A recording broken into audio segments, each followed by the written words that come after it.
Hey everybody, what is up? Checking back in again to tackle Rob Zombie, the latest one from him. It is Venomous Rat Regeneration Vendor.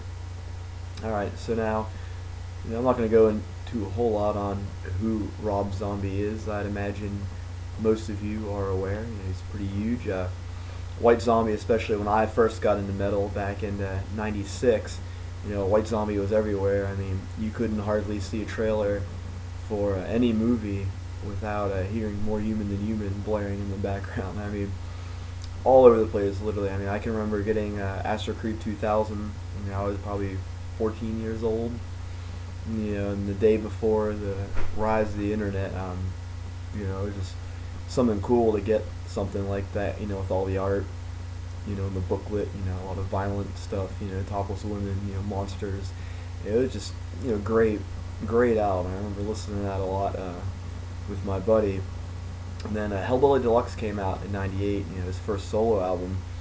I mean, that really just blew me away. For me, that's where it's at. I have a lot of people who go with White Zombie, and they're definitely great. I love those records. But, I mean, that album, in '98 was such a milestone for me. The whole package was just great. The ambiance of the album itself, it had this cool atmosphere that, persisted the whole way through the album. There were a few duds, along the way, but, just great. Then he had that booklet with all that awesome art. It just, a great example of what the album can be, and was at one point. Just this whole experience, wrapped up in a nice little thing that you could get your hands on, and just I can remember listening to that CD, pouring over the pages. It was just a lot of great. I can remember a lot of summer nights there, between school years. Pop the garage door open and just had that thing blaring, annoying, all my neighbors and people walking across the street. Ever since then, for me, his solo career has been mostly meh, kind of average to me. Sinister Urge, was okay. Didn't quite live up, in my opinion, to Hellbilly Deluxe. And then Educated Horses, had a couple decent tracks, but mostly forgettable. And then with Hellbilly Deluxe 2, there again, he dug a bit of his own grave on that one with the title, because right away, it conjures all those memories for me, and what a great album that was. So the bar is set high. And again, there's some good songs on Hillbilly too. There's some cool art in the, he tried to do a lot of the cool art again, and there's some cool art. Even at least one of the people who did art on Hellbilly Deluxe came back for Hellbilly too. But as a whole, there was just a lot of filler on there for me. Like even Rob Zombie himself interview I read, I know at least that he didn't care for the song "Burn," and in my opinion, why put it on there if you really don't like Burn? Don't put Burn on the album. But anyway, so that brings us up, to the present, to Venomous Rat Regeneration Vendor. This album, I'm gonna tip the hat a little bit here. To me, it's more of the same that I've come to expect from him at this point. The good news for you is if Educated Horses and Hell Deluxe 2 really did it for you, then you will fit right in here. So the album rather, kicks off with Teenage Nosferatu Pussy, which is probably the best track in the album, in my opinion. It's heavy, it's weird, Rob's voice has that menace and thickness to it, which disappointingly doesn't come back up anywhere else on this album. Mostly he's back in the high register for the bulk of the album after this. I just think it's a great song. Maybe if you threw that on the Hellbilly 2 and did a little bit of shuffling, it could have been a pretty cool album.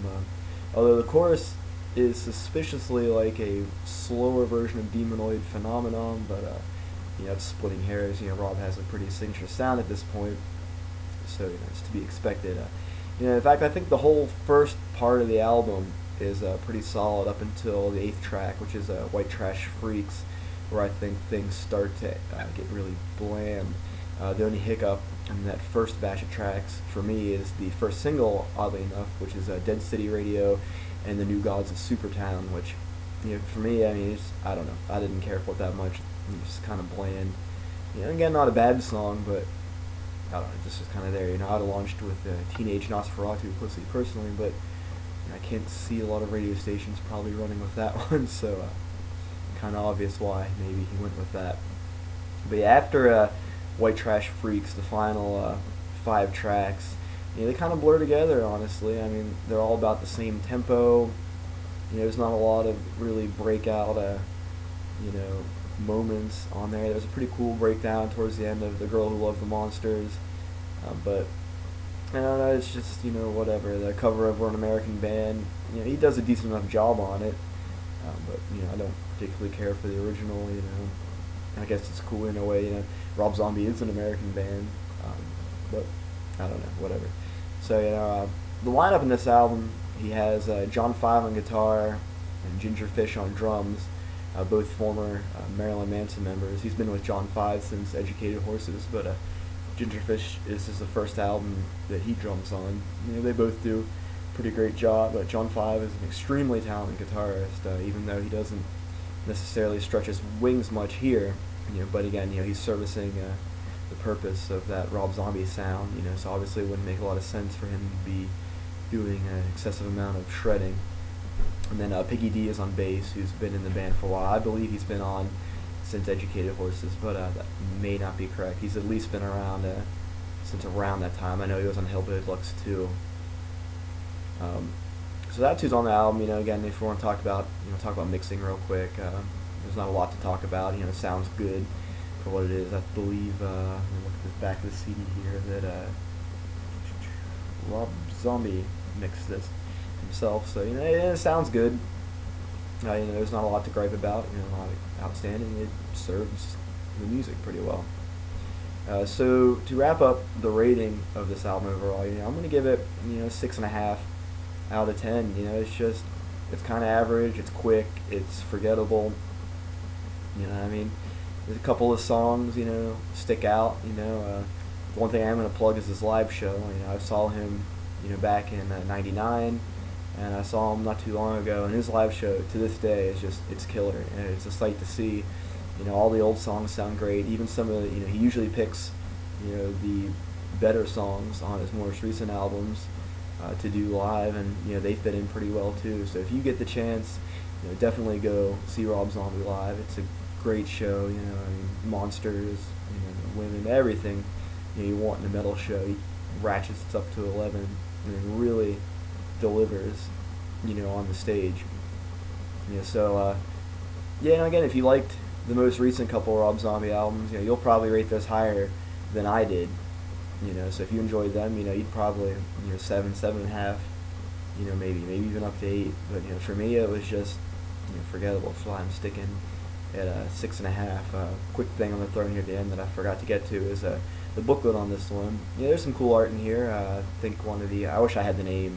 I should have got that beforehand, but I noticed the art, especially for the Girl Who Loved the Monsters. I'm pretty sure he's been around since the Hellbilly Deluxe days. He did a pretty cool piece. There's a topless woman riding a giant monster rat, and there's Rob Zombie and a couple naked chicks, fighting a bunch of hordes. So there's some cool art in there. The booklet's weird. It's like some type of photo paper almost. It's got a weird texture to it. It's really glossy and smooth. It's not your average paper booklet. So that says something too. So yeah, check it out. Be sure to let me know how you feel below about Rob Zombie's solo music. Does White Zombie do it for you? Like a lot of people say, is that the pinnacle for you? Are you like me, or is Hellbilly Deluxe your milestone? I'd be interested to hear, because he's had a long career. There's a lot of people who've been picked up along the way of different age groups. People older than me, probably still swear by White Zombie. So it'd be interesting to hear that. And feel free to subscribe if you like the videos, and recommend me to other people, and check out some of my other reviews. All right. Well, thanks for checking in. Hope you enjoy the album, and see you later.